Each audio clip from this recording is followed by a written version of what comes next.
Donc on ne va pas s'appuyer sur le coût réel qui va être long à déterminer. Le coût réel, comme je le disais aussi, va être lié aux difficultés et aux dysfonctionnements internes du centre de production. Donc vous allez avoir des contre-performances qui sont coûts standards, non, puisque les coûts standards sont souvent liés à des prévisions, à des objectifs budgétaires qui ont été fixés. Donc on se fixe déjà un... Quel est le meilleur profil pour des étudiants étrangers pour intégrer un master comptabilité et contrôle? D'accord. Alors pour les étudiants étrangers, il y a deux possibilités. Soit ils visent le M1 CCA, soit ils visent le M1 contrôle de gestion.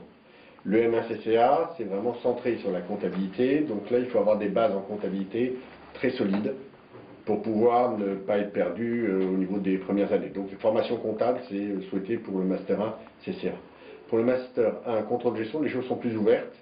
Donc on peut prendre des gens qui ont une formation en comptabilité, mais des gens aussi qui ont une formation en gestion plus large, à partir du moment où ils ont des bases comptables assez solides.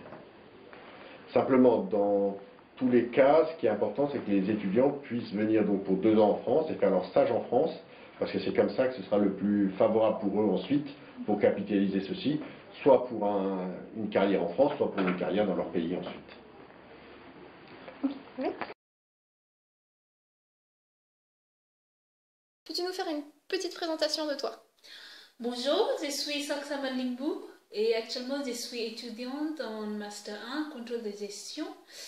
Et avant de m'intégrer dans ces filières, j'ai fait des cours de la langue française pendant 12 ans.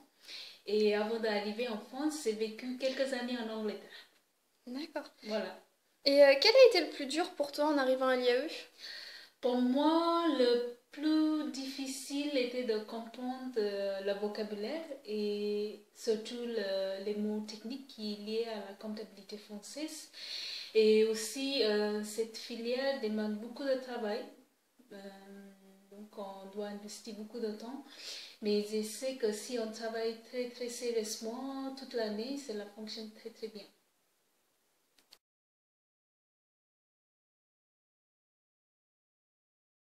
Oui. Quels sont les objectifs de l'association CC? Donc l'objectif de l'association CC, donc on est 6 membres donc, cette année, donc 2 licences 3 et 4 Master 1.